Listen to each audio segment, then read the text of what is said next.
CSIR Evolution Chapter 15. Chapter 15 Foraging and Migratory Behavior. Foraging behavior includes all the methods by which an organism acquires and utilizes sources of energy and nutrients. This includes the location and consumption of resources, as well as their retrieval and storage, within the context of the larger community. Foraging theory seeks to predict how an animal would choose to forage within its environment, based on the knowledge of resource availability, competition, and predation risk. The purpose of foraging is to create a positive energy budget for the organism. In order to survive, an organism must balance out its energy spent with energy gained. 25.1 Factors influencing foraging behavior. Learning. Learning is defined as an adaptive change or modification of a behavior based on a previous experience. Since an animal's environment is constantly changing, the ability to adjust foraging behavior is essential for maximization of fitness. Studies in social insects have shown that there is a significant correlation between learning and foraging performance. Observing and learning from other members of the group ensure that the younger members of the group learn what is safe to eat and become proficient foragers. One measure of learning is foraging innovation, an animal consuming new food, or using a new foraging technique in response to their dynamic living environment. The animal recognizes the need to come up with a new foraging strategy and introduce something it has never used before to maximize his or her fitness, survival. Examples of innovations recorded in birds include following tractors and eating frogs or other insects killed by it, and using swaying trees to catch their prey. Another measure of learning is spatiotemporal learning, also called time-place learning, which refers to an individual's ability to associate the time of an event with the place of that event. This type of learning has been documented in the foraging behaviors of individuals of the stingless bee species Trigona fulviventris. Studies showed that T. fulviventris individuals learned the locations and times of feeding events, and arrived to those locations up to 30 minutes before the feeding event in anticipation of the food reward.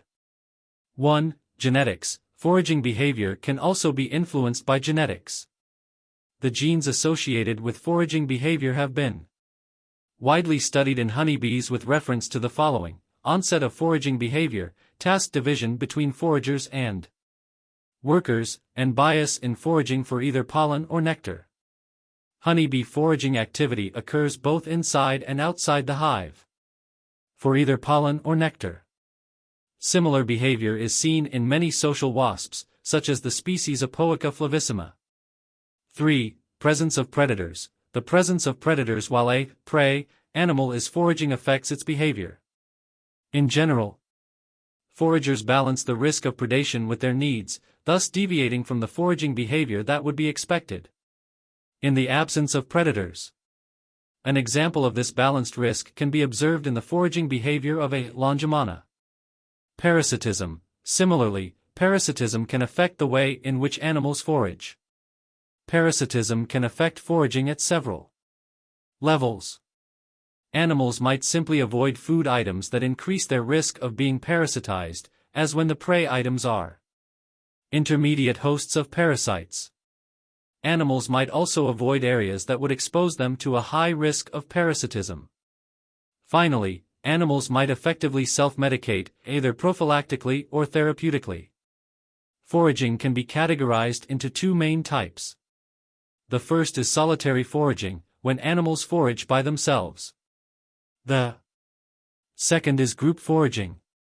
Group foraging includes when animals can be seen foraging together when it is beneficial for them to do so, called an aggregation economy, and when it is detrimental for them to do so, called a dispersion economy.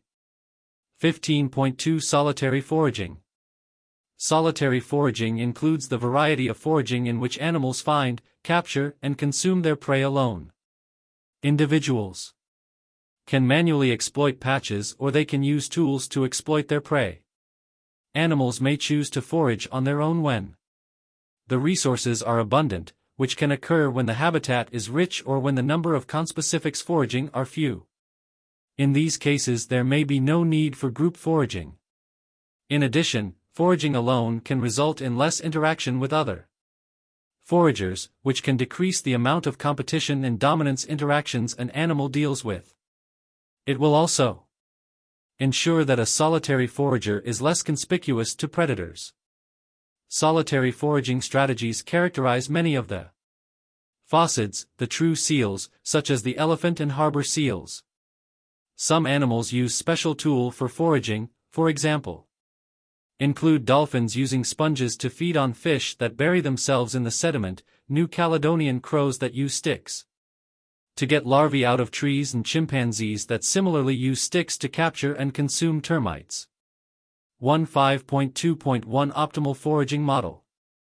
To predict how a foraging animal should behave, a scientist first specifies the objective of the behavior and then attempts to determine the behavioral choices that would best achieve that objective. This approach to foraging theory is known as optimality modeling, which was proposed by Robert MacArthur and Eric Pianka and by J. Merritt Emlin in 2 independent research papers. Optimal foraging theory, OFT, assumes that natural selection has favored feeding behaviors that maximize fitness. A number of hypotheses can be proposed because a forager may have a number of objectives. It may attempt to maximize the rate at which it obtains energy, calories, vitamins, or minerals, to avoid toxins, or to reduce its risk of being captured by a predator while it is foraging. Many OFT models assume that fitness while feeding is a positive function of an individual's energy intake rate, the energy acquired while feeding divided by total feeding time. OFT models describe the relationship between possible behaviors and the fitness they produce. The behavior that produces the highest fitness is called the optimal behavior. OFT models provide ultimate, i.e., evolutionary, explanations about the function of behavior, given a set of possible behaviors and assumed environmental conditions. The models predict the behavior that maximizes fitness and will thus occur in a population. They are widely used because they produce testable predictions and can be applied to many species and behaviors. 2 classic OFT models examine diet and food patch use. Let's start with the diet model, which predicts what food types an animal will consume. Example: researcher performed laboratory experiments to test the energy maximization hypothesis. In preparation for their experiments, the scientists measured the energy content of water fleas of different sizes, the different prey types, the time bluegill sunfish, the predators, needed to capture and eat different prey types, the energy they spent pursuing and capturing prey, and rates at which they encountered prey under different prey densities. The scientists then stocked experimental environments with different densities and proportions of large, medium, and small water fleas. They made 2 predictions from the hypothesis: 1, that in an environment stocked with low densities of all 3 sizes of prey, the fish would eat every water flea they encountered, and 2, that in an environment with abundant large water fleas, the fish would ignore smaller water fleas. The proportions of large, medium, and small water fleas taken by the fish under different conditions were close to those predicted by the hypothesis, Figure 129. In the bluegill example, only the energy content of prey mattered, but minerals are also important to foragers. Many species of mammals and birds, all of which are primarily or exclusively herbivores or seed eaters, get mineral nutrients by eating soil at particular sites where mineral-rich soil is exposed. The optimal diet model: animals encounter food types that differ in size, energy content, and handling time, the amount of time it takes to manipulate a food item so that it is ready to eat. Given this diversity, individuals need to decide which food items to eat, i.e., include in their diet, and which to reject. The optimal diet model is based on 3 assumptions. 1. Foragers maximize fitness by maximizing energy intake rate. 2. Food items are encountered one at a time and in proportion to their abundance. 3. All food items in the environment can be ranked according to their profitability. The profitability of a food item is the energy it contains divided by its handling time. For example, consider a squirrel feeding on a sunflower seed and a walnut.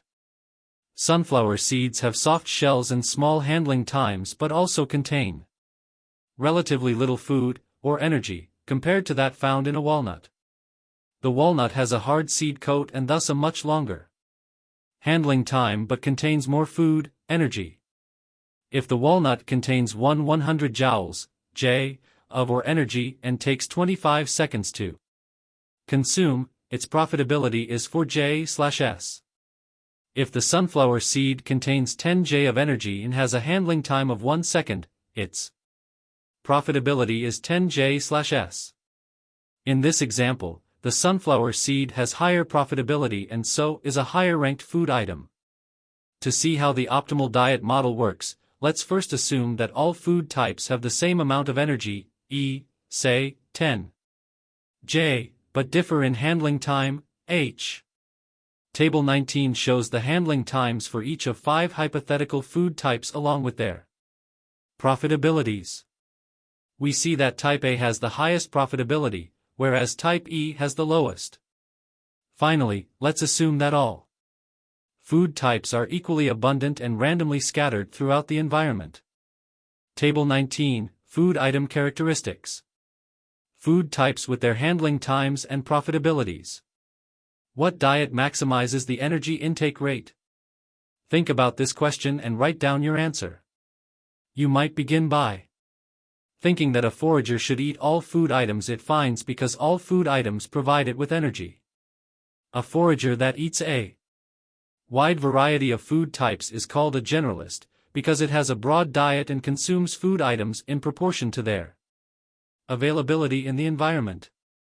Alternatively, you might think that a forager should maximize its energy intake rate by eating only type A items because they have the highest profitability.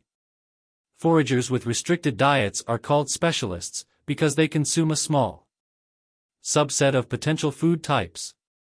Or maybe you think that a diet somewhere in between these two extremes should maximize an animal's energy intake rate. At this point, it is not obvious which diet maximizes fitness. To determine the optimal diet, let's compare the profitabilities of each food type. Food type A is the most profitable, so a forager should always include type A in its diet.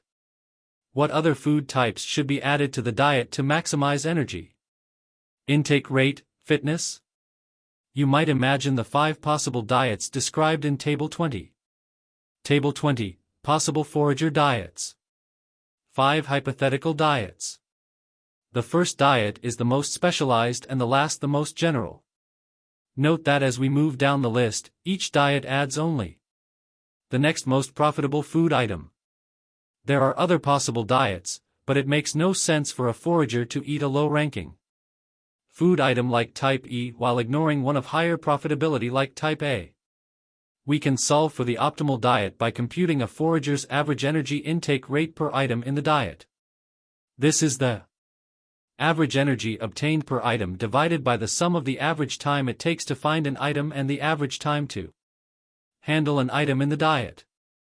Average energy intake rate /item equals E/S plus H, where E equals average energy obtained /item, S equals average search time /item, H equals average handling time /item. Because we assume that all food items contain the same energy, 10 J, the numerator is the same for all diets. We therefore need to know only how the average search time and handling time per item vary with the possible diets. The average search time per food item is the rate at which an individual encounters food in the diet. An individual with a more general diet will have a high encounter rate with food and thus a lower search time per item because it eats almost every food item it encounters. An individual with a narrow diet, on the other hand, will have a longer search time per item. Table 21 shows how the average search time per item eaten varies for each diet listed in Table 20. Note that as more food types are added to the diet, the average search time per item declines. Table 21, Mean search time per item for each diet. Average handling time per item also varies with diet breadth. From Table 22, we can see that if the forager eats only type A food items, its average handling time per item will be 1 second. If the diet includes both type A and type B items, the average handling time per item will be 2 seconds. Half the items will be type A, with a handling time of 1 second, and half will be type B, with a handling time of 3 seconds. Table 8.4 shows how the average handling time per item varies for the 5 possible diets. Table 22, mean handling time per item for each diet. We can graphically display the average search time per item and average handling time per item for the 5 possible diets. Figure 130. Our graph also shows the combination of search time plus handling time per item, which we need to determine the optimal diet. In our example, Diet 3 has the lowest combined search and handling time per item, and so it maximizes the energy intake rate.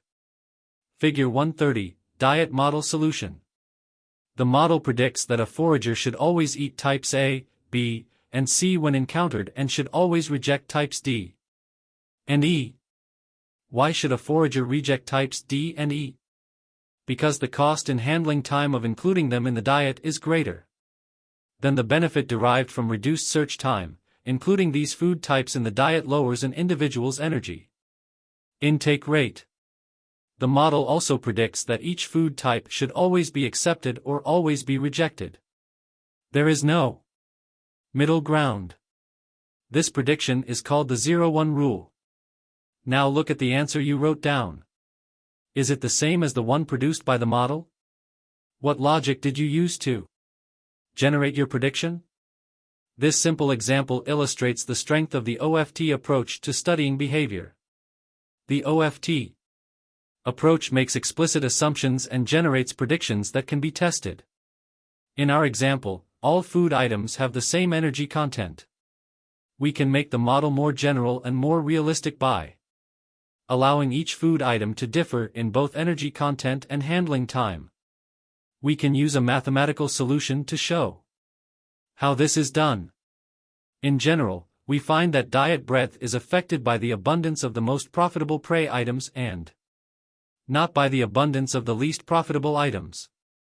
The optimal diet model makes many simplifying assumptions about food types. It also assumes that there are no competitors or predators in the environment and that the forager does not need to search for mates. But remember that the model is a hypothesis that makes a testable prediction. Animals will select a diet that maximizes their energy intake rate. The optimal patch use model. The optimal patch use model predicts how long a forager should exploit a food patch. After animals exploit a patch, it can take some time before food is replenished in that patch.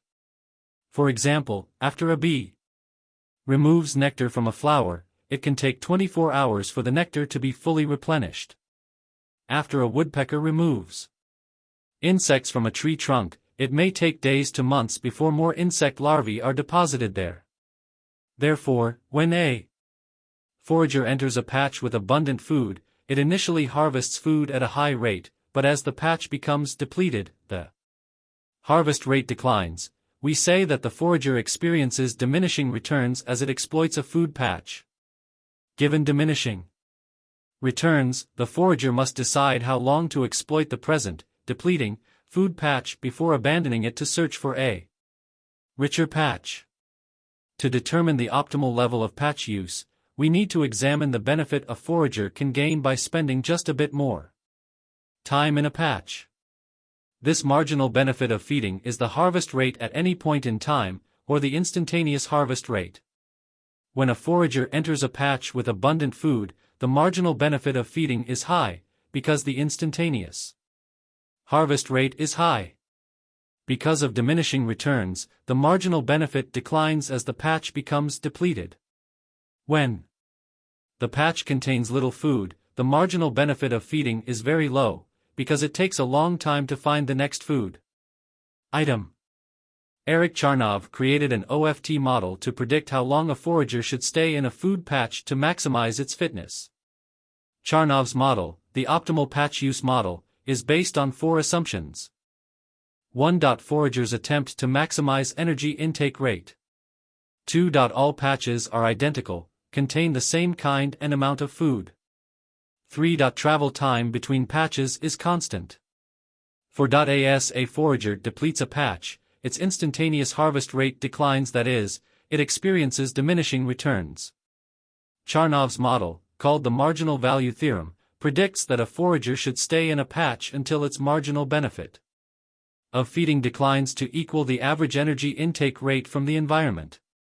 The average energy intake rate from the environment is calculated by dividing the total energy acquired from all patches by the total time to travel to and then exploit the patches, travel times plus patch times. In Charnov's original model, the travel time between patches is held constant, and all patches are identical. How much time should a forager spend in a patch to maximize energy intake rate? To answer this question, we must first determine how much total energy the animal obtains when it stays in a food patch. Initially, there is abundant food in a patch, so the cumulative gain curve begins with a steep slope, figure 131a. However, the longer the time spent in a patch, the less food is left, i.e., diminishing returns, and so the slope of the curve becomes shallower as more time passes. Figure 131a, cumulative gain curve. B. Marginal value theorem. Next, we need to include the amount of time spent traveling to a patch, T, in addition to the time spent in the patch, Tp. The energy intake rate can now be calculated for any Tp, it is the energy accumulated, divided by T plus Tp.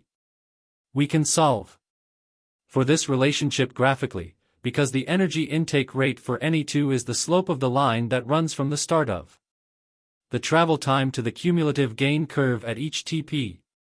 The patch time that maximizes energy intake rate is the Tp where this line is tangent to, i.e., just touches, the cumulative energy gain curve, figure 131b. We see that the model predicts the amount of time a forager should spend in a patch for any fixed travel time. This number depends on the travel time, as travel time increases, foragers should spend longer in each patch, figure 132.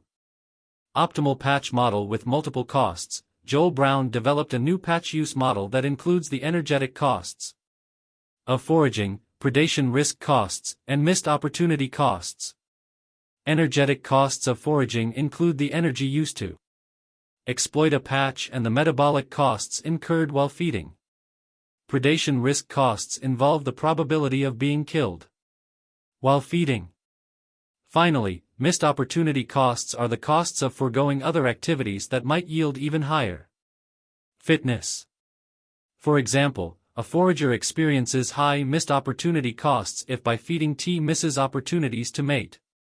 Brown's model predicts that a forager will maximize its fitness when it remains in a patch until its marginal benefit of staying in the patch, again, the instantaneous harvest rate, declines to equal the marginal, instantaneous, cost of being in the patch. Since the marginal cost now includes energetic, predation risk, and missed opportunity costs, Brown's model is more general than the original optimal patch use model, and it is applicable to a wider range of foraging situations. Brown's model predicts that if 2 patches have the same food, identical benefits, and the same costs, they should be harvested down to the same food density. We say they should have the same quitting harvest rate. This prediction holds even if patches differ in their initial food density. Remember that the marginal value theorem model assumes that all patches are identical. Brown's patch use model is more general because it applies even when patches differ in food amount. Figure 132, Travel time and patch time. In A, travel time between patches is short, and so the optimal patch time is short. In B, travel time is longer, and so the optimal patch time increases. 15.2.2 Incomplete information and food patch estimation. The marginal value theorem assumes that an individual knows the exact number of food items in each patch. However, In nature, most animals can only estimate the number and quality of food items in each patch they encounter. This incomplete information might explain why some foragers spend slightly longer in patches than predicted. Individuals gain sample information about a patch from the quantity and quality of food they find. In addition, they may have prior knowledge about the frequency of food patch types, their quality, in the environment from previous foraging events. Combining sample information with prior knowledge allows individuals to obtain a more accurate estimate of food patch quality. This process of combining sample information and prior knowledge is called Bayesian estimation because it is done mathematically using Bayes' theorem. 25.3 Group foraging. Group foraging is when animals find, capture, and consume prey in the presence of other individuals. In other words, it is foraging when success depends not only on your own foraging behaviors but the behaviors of others as well. An important note here is that group foraging can emerge in two types of situations. The first situation is frequently thought of and occurs when foraging in a group is beneficial and brings greater rewards, known as an aggregation economy. The second situation occurs when a group of animals forage together but it may not be in an animal's best interest to do so, known as a dispersion economy. Think of a cardinal at a bird feeder for the dispersion economy. We might see a group of birds foraging at that bird feeder, but it is not in the best interest of the cardinal for any of the other birds to be there too. The amount of food the cardinal can get from that bird feeder depends on how much it can take from the bird feeder, but also depends on how much the other birds take as well. In red harvester ants, the foraging process is divided between three different types of workers: nest patrollers, trail patrollers, and foragers. These workers can utilize many different methods of communicating while foraging in a group, such as guiding flights, scent paths, and jostling runs, as seen in the eusocial B. Melipona scutularis. Thai chimpanzees also engage in foraging for meats when they can, which is achieved through group foraging, where the positive correlation has been found between the success of the hunt and the size of the foraging group. The chimps have also been observed implying rules with their foraging, where there is a benefit to becoming involved through allowing hunter first access to the fresh kills. 5.3.1 Cost and benefits of group foraging. As already mentioned, group foraging brings both costs and benefits to the members of that group. Some of the benefits of group foraging include being able to capture larger prey, 24, being able to create aggregations of prey, being able to capture prey that are difficult or dangerous, and most importantly, reduction of predation threat. With regard to costs, however, group foraging results in competition for available resources by other group members. Competition for resources can be characterized by either scramble competition, whereby each individual strives to get a portion of the shared resource, or by interference competition, whereby the presence of competitors prevents a forager's accessibility to resources. Group foraging can thus reduce an animal's foraging payoff. Group foraging may be influenced by the size of a group. In some species like lions and wild dogs, foraging success increases with an increase in group size, then declines once the optimal size is exceeded. A myriad number of factors affect the group sizes in different species. For example, lionesses, female lions, do not make decisions about foraging in a vacuum. They make decisions that reflect a balance between obtaining food, defending their territory, and protecting their young. In fact, we see that lion foraging behavior does not maximize their energy gain. They are not behaving optimally with respect to foraging because they have to defend their territory and protect young, so they hunt in small groups to reduce the risk of being caught alone. Another factor that may influence group size is the cost of hunting. To understand the behavior of wild dogs and the average group size, we must incorporate the distance the dogs run. Theorizing on hominid foraging during the Aurignacian Blades et al., 2001, defined the forager performing the activity to the optimal efficiency when the individual is having considered the balance of costs for search and pursuit of prey in considerations of prey selection. Also, in selecting an area to work within, the individual would have had to decide the correct time to move to another location corresponding to perception of yield remaining and potential yields of any given area available. 15.3.2 Kleptoparasitism. Animals that obtain food from other individuals are termed as kleptoparasites. Heterospecific kleptoparasites usurp food from a different species. Such behavior not only reduces search costs but can also increase diet breadth. Within a social group of conspecifics, there often will exist variation in feeding behavior. Producers search for food, while scroungers obtain food discovered by producers. The producer-scrounger model explains this diversity and predicts the equilibrium frequency of each strategy in a group. 25.4 Migratory behavior. Finding a place to live implies moving around. Even if the present place is suitable now, it may not be in the future. Food availability may change, for example, or the animal may be challenged by a territorial intruder. In many animal species, including lacustrine plankton, some butterfly, locust, bird, bat, and antelope species, salmon, eels, and organisms, or organism groups, active movement from one habitat or location to another, excluding its passive travel by wind or water, is termed as migration.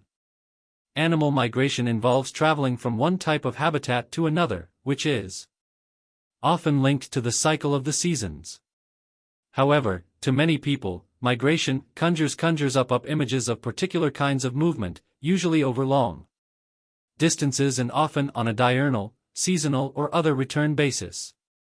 However, there are many other forms of animal migration, including journeys between east and west, complex round trips involving land and ocean, altitudinal journeys up and down mountains, and vertical movements through the water column of oceans and lakes. Migrations may be one-way or round trip. What sets migration apart from other forms of movements is that migration typically involves traveling from one type of habitat to another. Preparing for the migratory journey, which poses extreme energetic demands on the animal, usually involves a number of physiological changes, such as storing large amounts of fat and reducing the size of the organs that are not needed during migration. Migrants use a variety of cues to find their way, such as the magnetic field of the Earth, changing concentration of minerals in the ocean water, or polarized light. Migrating animals are found in all major branches of the animal kingdom. They include taxa as diverse as fish, crustaceans, amphibians, reptiles, insects, mammals, and slime molds. The distance covered during some of the journeys, and the altitude at which they can take place, are simply astonishing. Table 23. Let's take a closer look at the migrations undertaken by a bird, an insect, and a mammal. 5.5 Cause for migratory behavior. Migration is deliberate decisions to move from one place to another.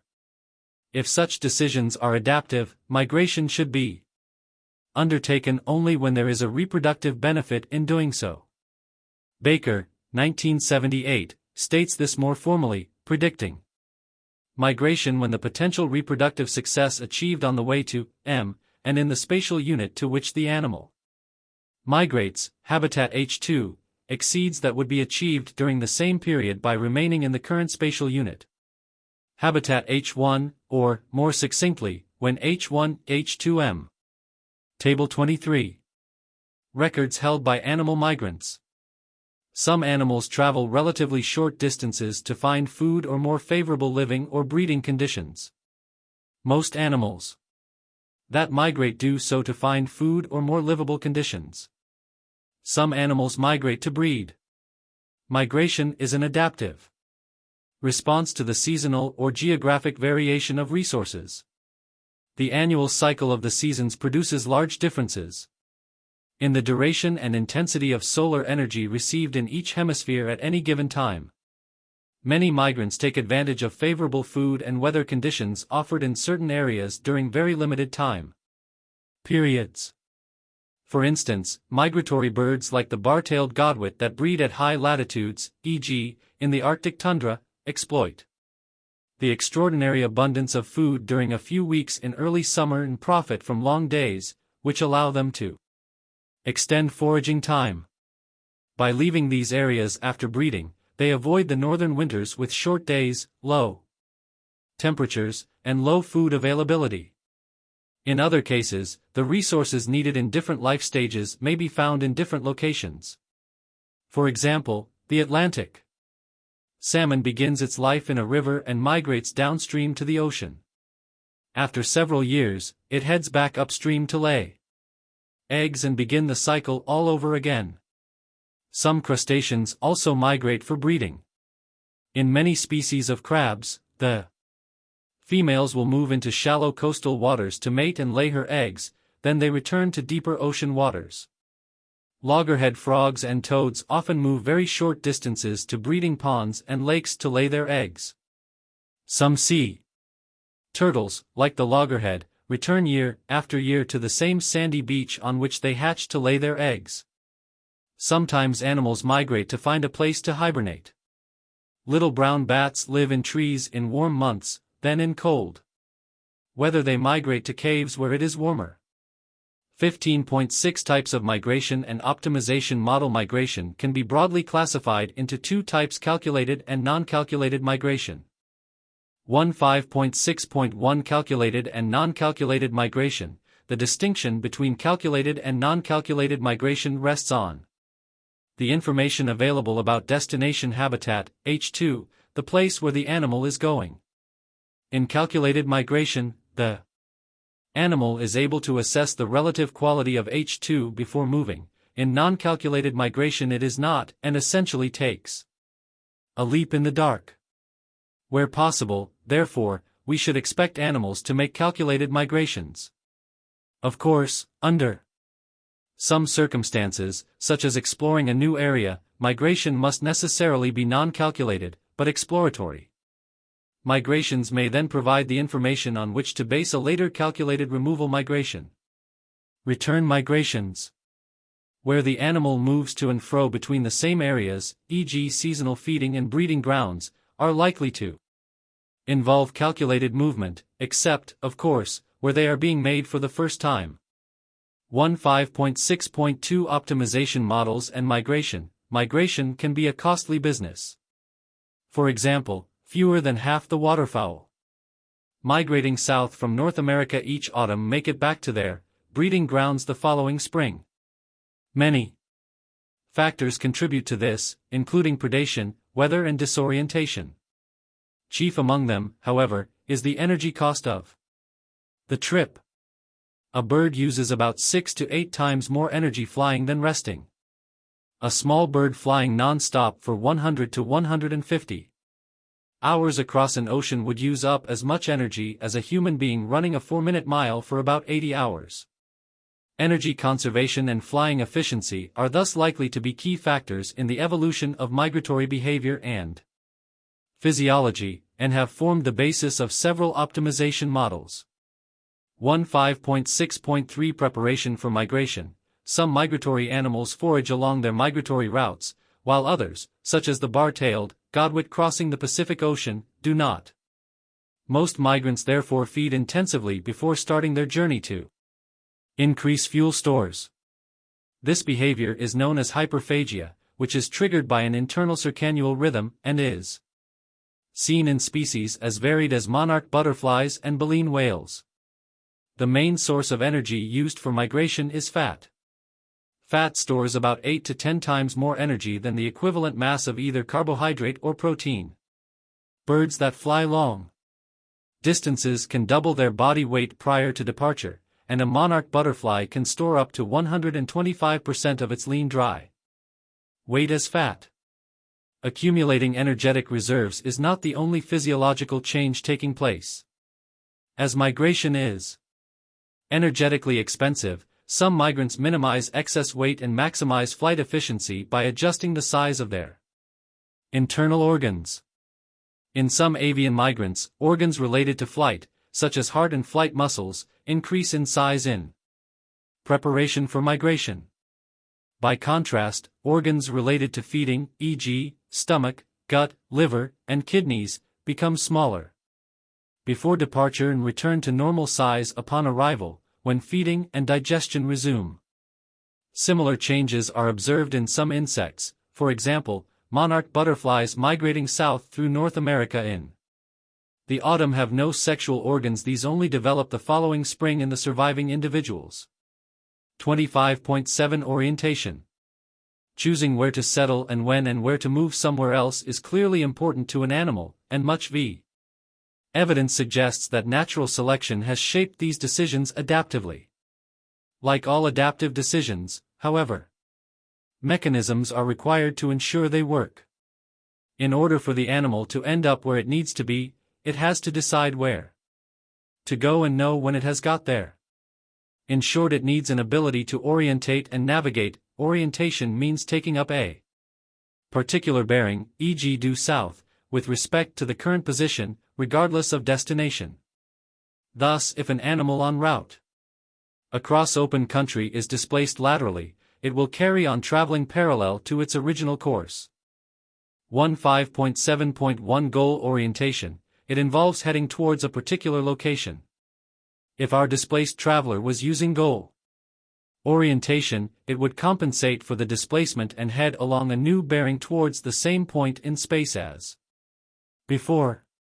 Two forms of goal orientation are generally recognized. 1. Piloting. In most cases, an animal finds its way using simple means. It knows and remembers the structure of the environment through which it moves. The most obvious cues used by migrants to find their way are visible cues such as local topography. Navigating by means of landmarks is called piloting. Gray whales, for example, migrate seasonally between the Bering Sea and the coastal lagoons of Mexico. They find their way by following the west coast of North America. Coastlines, mountain chains, rivers, water currents, and wind patterns can all serve as piloting cues. But some remarkable cases of long-distance orientation and movement cannot be explained by piloting. 2. Navigation. An animal's ability to orient toward a goal or finding the way to a known destination across unfamiliar territory, using any of a number of possible mechanisms, is termed as true navigation. Two important forms of orientation are kinesis and taxis movements. 15.7.21 Kinesis. Perhaps the simplest orientation response is kinesis, where animals reach their preferred location without reference to any directional stimulus. The rate of movement depends on the density of the stimulus, but not on its direction. To respond to such stimulus, the animal only requires sense organs sensitive to variation in stimulus intensity. There are two types of kinesis. 1. Orthokinesis is a response that involves changes in the speed of movement of the whole body in response to stimuli, like humidity, preserve and diffused light. For example, woodlouse, Porcelario scaber, a small crustacean that live in damp areas, and they tend to lose water from their body fairly rapidly when exposed to low humidity. When woodlice are kept at the junction in a choice chamber where one side has high humidity and the other half has low humidity, it is noticed that after a short while the woodlice begin to move, and the speed of movement and the rate of turning is greatest in the driest part of the chamber and least in the humid part. This increased and apparently random movement is an attempt by the animal to remain in the most favorable environment. 2. Clinokinesis. In clinokinesis, the speed of locomotion remains constant, but the rate at which the animal changes direction depends on the intensity of the stimulus. For example, a planaria changes its direction ever so often as it crawls. If the light intensity above the animal is increased, it changes direction more frequently but moves at the same speed. 15.7.3 Taxis. Taxes are the simplest form of directional orientation of an animal, directed either towards or away, in response to the source of stimulus. If the orientation is towards the stimulus, it is called as positive taxis, and if it is away from the stimulus, it is known as negative taxis. Taxis are of the following types. 1. Aerotaxis, response of an organism to variation in oxygen concentration. 2. Anemotaxis, response of an organism to wind.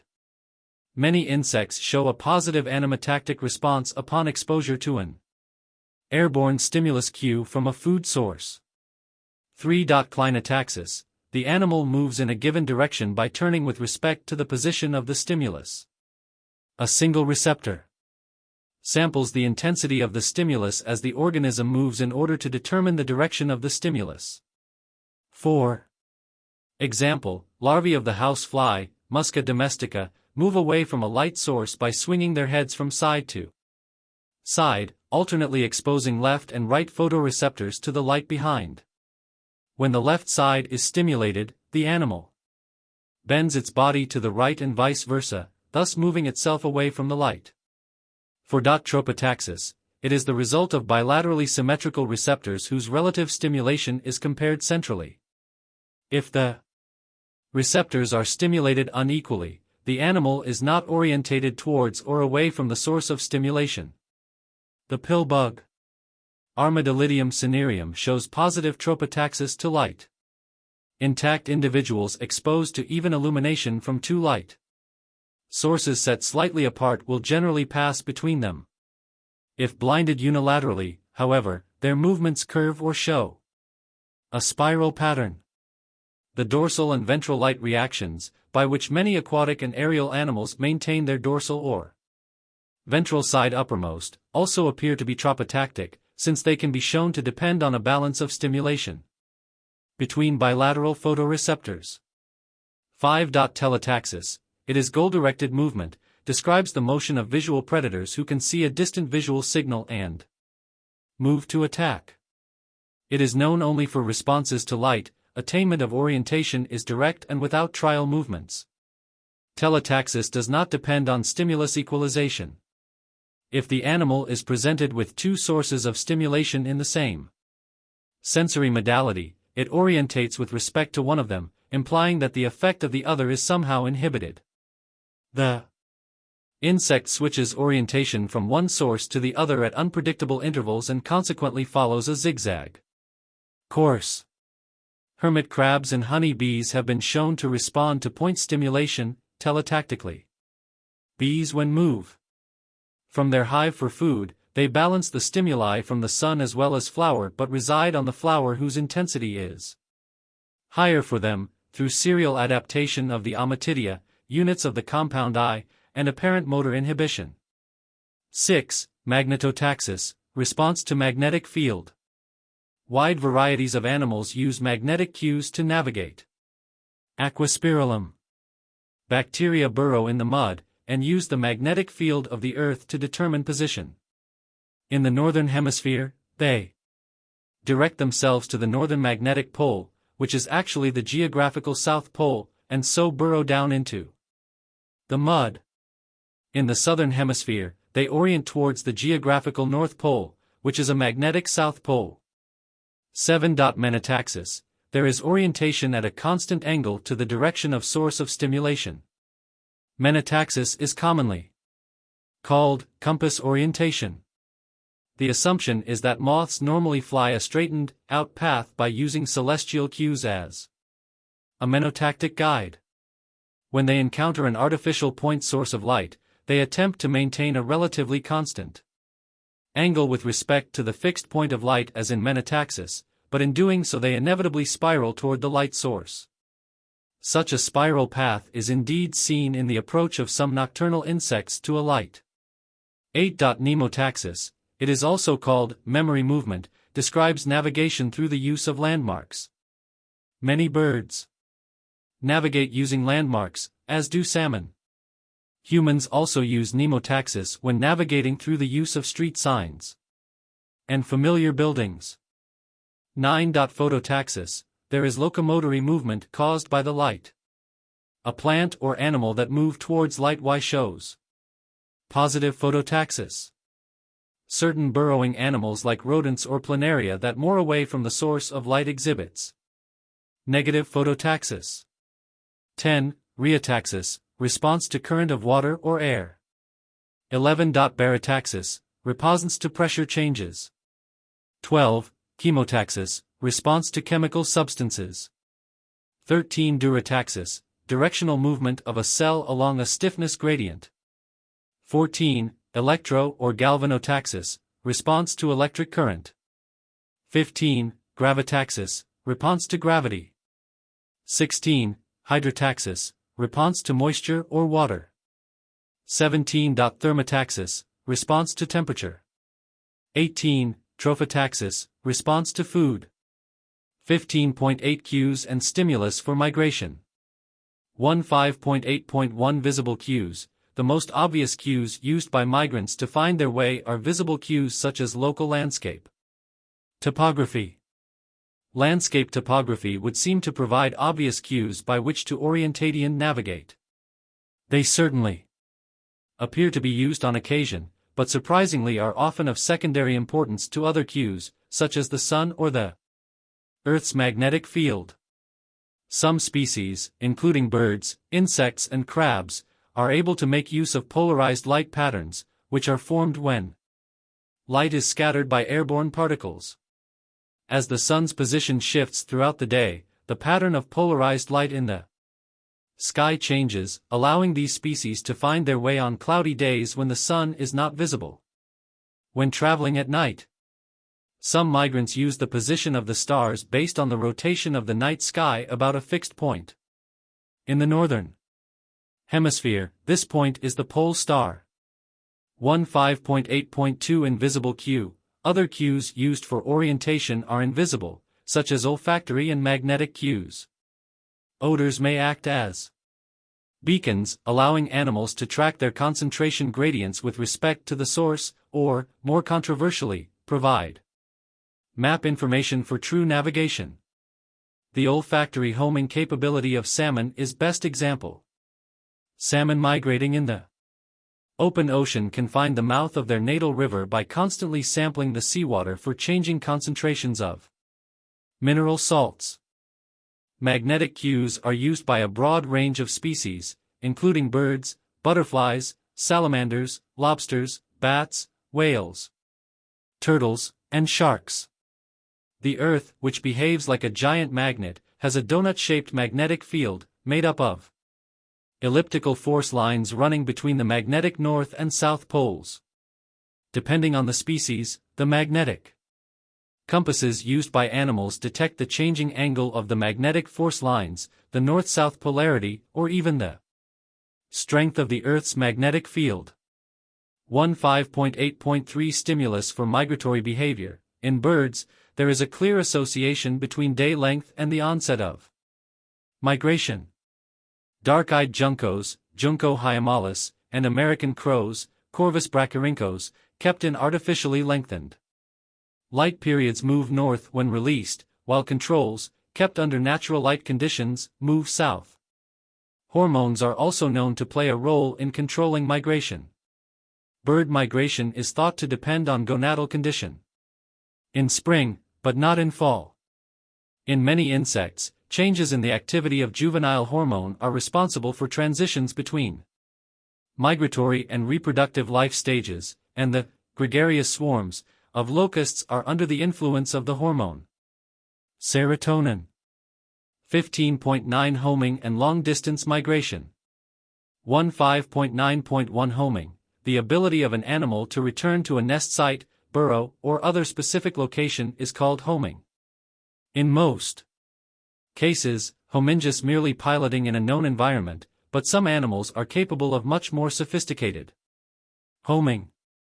Marine birds provide many dramatic examples of homing over great distances in an environment where landmarks are rare. Many marine birds fly over hundreds of miles of featureless ocean on their daily feeding trips and then return directly to a nest site on a tiny island. Albatrosses display remarkable feats of homing. When a young albatross first leaves its parents' nest on an oceanic island, It flies widely over the southern oceans for 8 or 9 years before it reaches reproductive maturity. At that time, it flies back to the island where it was raised to select a mate and build a nest. After their first mating season, the pair separate and each bird resumes its solitary wanderings. The next year they return to the same nest site at the same time, re-establish their pair bond, and breed. Thereafter they return to the nest to breed every other year, spending many months in between at sea. Homing pigeons can be transported to remote sites where they have never been, and when they are released, fly home. Data on departure directions, known flying speeds, and distances traveled show that homing pigeons fly fairly directly from the point of release to home. They do not randomly search until they encounter familiar territory. Scientists have used homing pigeons to investigate the mechanisms of navigation. One series of experiments tested the hypothesis that the pigeons depend on visual cues. Pigeons were fitted with frosted contact lenses so that they could see nothing but the degree of light and dark. These pigeons still homed and fluttered down to the ground in the vicinity of their loft. Thus, they were able to navigate without visual images of the landscape. 5.9.2 Long-distance migration. For as long as humans have inhabited temperate and subpolar latitudes, they must have been aware that whole populations of animals, especially birds, disappear and reappear seasonally, that is, they migrate. Not until the early 19th century, however, were patterns of migration established by marking individual birds with identification bands around their legs. Being able to identify individual birds in a population made it possible to demonstrate that the same birds and their offspring returned to the same breeding grounds year after year, and that these same birds were found during the non-breeding season at locations hundreds or even thousands of kilometers from their breeding grounds. Because many homing and migrating species are able to take direct routes to their destinations through environments they have never experienced, they must have mechanisms of navigation other than piloting. Humans use two systems of navigation: distance and direction navigation and bicoordinate navigation. Distance and direction navigation requires knowing the direction to the destination and how far away that destination is. With a compass to determine direction and a means of measuring distance, humans can navigate. Bicoordinate navigation, also known as true navigation, requires knowing the latitude and longitude, the map coordinates, of both the current position and the destination. The behavior of many animals, such as the albatrosses mentioned above, suggests that animals are capable of bicoordinate navigation. It is possible that these species could use their circadian clock information about time of day and the position of the sun to determine their coordinates, much as sailors did in the days before global positioning satellites. However, there is no strong scientific evidence for such mechanisms to date, though, of course, it is not easy to do experiments on world-traveling animals such as albatrosses. 25.10 Migration among birds. Migration is most evident among birds. Most species, because of their high metabolic rate, require a rich, abundant supply of food at frequent intervals. Such a situation does not always prevail throughout the year in any given region. Birds have thus evolved a highly efficient means for traveling swiftly over long distances with great economy of energy. 5.10.1 Distance and direction navigation in European starlings. Researchers conducted an experiment with European starlings to determine their method of navigation. These birds migrate between their breeding grounds in the Netherlands and northern Germany and their wintering grounds to the west and southwest, in southern England and northern France. Figure 133. Northern Hemisphere, the sun rises in the east, sets in the west, and points south at noon. As we have seen, animals can tell the time of day by means of their circadian clocks. Clock-shifting experiments have demonstrated that animals use their circadian clocks to determine direction from the position of the sun. 5.10.3 Time-compensated solar compass. Researchers placed pigeons in a circular cage that enabled them to see the sun and sky, but no other visual cues, Figure 134. Food bins were arranged around the sides of the cage, and the birds were trained to expect food in the bin at one particular direction south, for example. After training, no matter what time they were fed, and even if the cage was rotated between feedings, the birds always went to the bin at the southern end of the cage for food, even if that bin contained no food. The researchers captured birds on their breeding grounds, marked them, transported them to Switzerland south of their breeding grounds and released them. The researchers expected that if the starlings were using distance and direction navigation, the marked birds would be recovered in southern France and Spain, to the southwest of where they were released. Naive juvenile starlings did use distance and direction navigation and ended up in Spain, but experienced adult birds were less disrupted by their geographic displacement. 15.10.2 Distance and direction determination. In many instances, determining distance is not a problem as long as the animal recognizes its destination. Homing animals recognize landmarks and can pilot once they reach familiar areas. Evidence suggests that circannual rhythms play a role in determining migration distances for some species. Birds kept in captivity display increased and oriented activity at the time of year when they would normally migrate. Method: capture young birds before their first winter migration. Mark birds and move them to a distant location and release them. Record where they are recovered. Conclusion: juvenile starlings use distance and direction navigation. Figure 133, Distance and direction navigation. Such migratory restlessness has a definite duration, which corresponds to the usual duration of migration for the species. Because Oz distance is determined by how long an animal moves in a given direction, the duration of migratory restlessness could set the distance for its migration. Two obvious means of determining direction are the sun and the stars. During the day, the sun can serve as a compass, as long as the time of day is known. In the northern hemisphere, the sun rises in the east, sets in the west, and points south at noon. As we have seen, animals can tell the time of day by means of their circadian clocks. Clock-shifting experiments have demonstrated that animals use their circadian clocks to determine direction from the position of the sun. 15.10.3 Time-compensated solar compass. Researchers placed pigeons in a circular cage that enabled them to see the sun and sky, but no other visual cues. Figure 134. Food bins were arranged around the sides of the cage, and the birds were trained to expect food in the bin at one particular direction south, for example.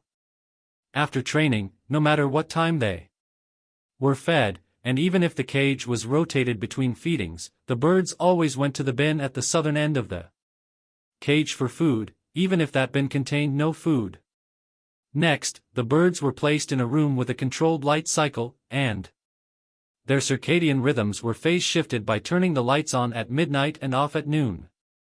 After about 2 weeks, the birds' circadian clocks had been phase-advanced by 6 hours. Then the birds were returned to the circular cage under natural light conditions, with sunrise at 6 a.m. Because of the shift in their circadian rhythms, their endogenous clocks were indicating noon at the time the sun came up. If food was always in the south bin, and it was sunrise, the birds should have looked for food 90 degrees to the right of the direction of the sun. But because their circadian clocks were telling them it was noon, they looked for food in the direction of the sun in the east bin. The 6-hour phase shift in their circadian clocks resulted in a 90-degree error in their orientation. These kinds of experiments on many species have shown that animals can orient by means of a time-compensated solar compass. Figure 134, the time-compensate solar compass. 15.10. For the star compass, many animals are normally active at night. In addition, many day-active bird species migrate at night and thus cannot use the sun to determine direction. The stars offer two sources of information about direction: moving constellations and a fixed point. The positions of constellations change because Earth is rotating. With a star map, And a clock direction can be determined from any constellation. But one point that does not change position during the night is the point directly over the axis on which Earth turns. In the northern hemisphere, a star called Polaris, or the North Star, lies in that position and always indicates north. Stephen Emlin at Cornell University investigated whether birds use these sources of directional information from the stars. He raised young birds in a planetarium, in which star patterns are projected on the ceiling of a large, domed room. The star patterns in the planetarium could be slowly rotated to simulate the rotation of Earth. If the star patterns were rotated each night as the young birds matured, they were able to orient in the planetarium, but birds raised in the planetarium under a non-moving sky could not. These experiments showed that birds can learn to use star patterns for orientation if the sky rotates. 15.10.5 Earth magnetism. Animals cannot use sun and star compasses when the sky is overcast, yet they still home and migrate under such conditions by sensing Earth magnetism. If bar magnets are attached to pigeons, their ability to orientate home under overcast conditions is impaired compared with controls fitted with brass bars, figure 135. Under clear skies, however, they can use the sun and head home with no problem. Similar results have emerged when pigeons are fitted with Helmholtz coils. Figure 135. Pigeons with bar magnets fitted to their backs are disorientated, their vanishing bearings are dispersed, when released from an unfamiliar site in overcast conditions, but home normally if the sun is visible. Control birds fitted with non-magnetic brass bars home normally under both conditions. 15.11 Migration among insects. Migration among the insects is best known in locusts and butterflies. A great number of other insects, however, including some of the smallest, are migrants.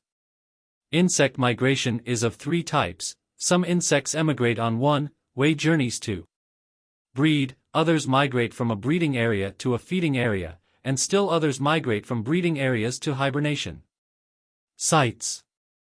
15.11.1 One-way journey to breed. In this case, adults with a lifespan limited to a single season emigrate from their breeding site, deposit their eggs, and die. Such migratory flights can be very short or very long, but, because they are always one-way journeys, cannot be regarded as migration in its strictest sense.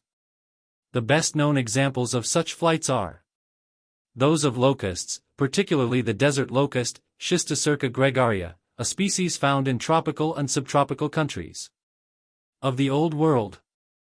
The migratory, gregarious form arises from the solitary form as a result of various conditions, e.g., lack of food, crowding, and strong stimulus by hormone serotonin.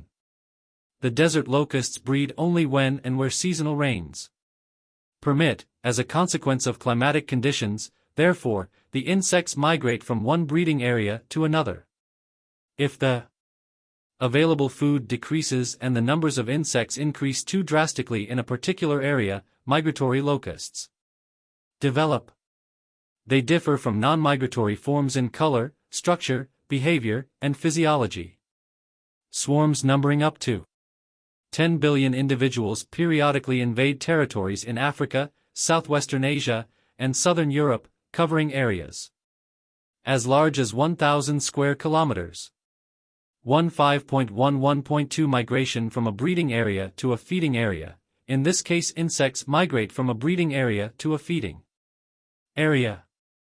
In the feeding area, the females develop mature ovaries and then return to lay their eggs in the place from which they came or a similar region. Cockchafers, Melilantha, a species of beetle, leave the site where they emerge as adults and move to a feeding area, generally in a forested region, where maturation of the eggs takes place. They then return to the area where they developed from eggs and lay their own eggs. This process may be repeated several times during the life of the insect. Continuously monitoring its position in space relative to a goal is one of the most essential tasks for an animal that moves through its environment. Insect species achieve this by integrating all changes of direction with the distance covered during their foraging trips, a process called path integration. They generate an estimate of their current position relative to a starting point, enabling a straight-line return, home vector. Many arthropods, including a wide variety of insects, shield bugs, field crickets, cockroaches, Drosophila, honeybees and ants are known to use path integration to return to their nest, hive or burrow by the shortest possible route after convoluted foraging trips. 15.11.3 Migration from breeding areas to hibernation sites. In this type of migration, insects travel from their breeding areas to places where they hibernate or estivate, i.e., pass the summer in a dormant state. The place of hibernation or estivation may be outside the zone where climate permits breeding. The following season, they return to the breeding place and lay their eggs. This type of migration, which can involve great distances, is made by insects with unusually long lifespans. The lives of these insects include a diapause, or period of dormancy during which development is suspended. In warm countries, the coccinellids, a family of beetles, and certain moths leave the hot lowlands and migrate to the mountains, where they estivate and later hibernate. In spring they return to the breeding areas. The flight before diapause of some insect groups may cover thousands of miles. In North America, the monarch butterfly, Danaus plexippus, is a well-known example of a wide-range migrant with an extensive breeding range. 25.12 Migration among fishes. Many species of fish wander annually through a particular area of the ocean. Some are true migrants, traveling regularly over great distances. Young fish usually leave the spawning grounds for areas where they develop into juveniles, before joining the adult stock at the feeding grounds. Adults move to the spawning grounds, then return to the feeding grounds. Migratory patterns of fish are related to oceanographic factors and to currents. Eggs, larvae, and young drift passively with the current, although migration of adult fish toward breeding grounds is usually against the current. Adult movements thus are directional rather than passive, and the fish respond to environmental conditions, e.g., climate. Fish may recognize its home site by sensory stimulus, vision or olfaction. This is called homing or piloting. Many environmental factors help the fish in orientation, such as changing angle of the sun, position of moon, magnetic and electrical fields, water currents, olfactory sense, etc. Following categories of migratory fishes can be distinguished. December 1, 45, Potamodromous migration. Fishes living in the fresh water generally show upstream migration of adults for spawning, and the spent fish return downstream to feeding area, e.g. catfishes, trout, clupeids, etc. 15.12.2 Oceanodromous migration. It occurs widely throughout the world's oceans, live and migrate wholly in the sea. Many marine fish species travel long distances in the sea and visit specific areas, such as spawning area, nursery area, feeding area, winter area, etc. e.g. herring, Clupea harengus, cod, Gatus morhua, white tuna, Germo alalunga, red tuna, Thunus finis, Pleuronectes, etc. 18.12.3 Diadromous migration. These are truly migratory fishes that migrate between the sea and fresh water, and are of three types. Anadromous migration. Anadromous fish live in the sea for most of time and migrate to fresh water to breed. E.g. salmon, salmo, Oncorhynchus, roan trout, Petromyzon, Gasterosteus, etc. Catadromous migration. Fish which spend most of their life in fresh water, but return to the ocean for spawning are called catadromous, e.g. European eel, Anguilla species. Amphidromous migration. Diadromous fishes migrate from fresh water to the sea or, vice versa, their purpose is not for breeding. E.g. gobies. 5.13 Methods to study migration. 15.13.1 Bird banding, instrumental in studying migration were banding, also called ringing, studies. Banding dates back to 1899, when Danish teacher Hans Christian Mortensen visited European starling, Sturnus vulgaris, nests and gave each nestling an aluminum leg band, engraved with a return address and a unique serial number. If anyone encountered one of his banded birds, they could send back information on the time and place where it was found. Since 1899, more than 200 million birds are estimated to have been banded worldwide, of which only a fraction have been recovered. However, even a recovery rate as low as 1 in 300, the average for small birds, valuable insights into the routes that still provides migrants. Take. Alternatives to banding include labeling with dye and attaching plastic tags to the neck or back, which is also used for mammals. 15.13.2 Radar. The rapid development of radar during the Second World War enabled actual migratory journeys to be plotted for the first time. Modern radar is powerful enough to pinpoint the height, speed, and wing beat rate of individual birds and bats. Its aquatic equivalent sonar can detect shoals of fish moving underwater. 15.13.3 Tracking devices. It is possible to study animal movements without directly observing an individual. Fitting animals with radio transmitters and using handheld or stationary antennas allows following their whereabouts within a range of several kilometers. Alternatively, satellite transmitters beam signals to orbiting satellites, which then relay the data back to computers on the ground. GPS tags use the satellites of the Global Positioning System to record data such as location and time. They can be attached to mammals with a neck collar or to medium-sized birds with a backpack.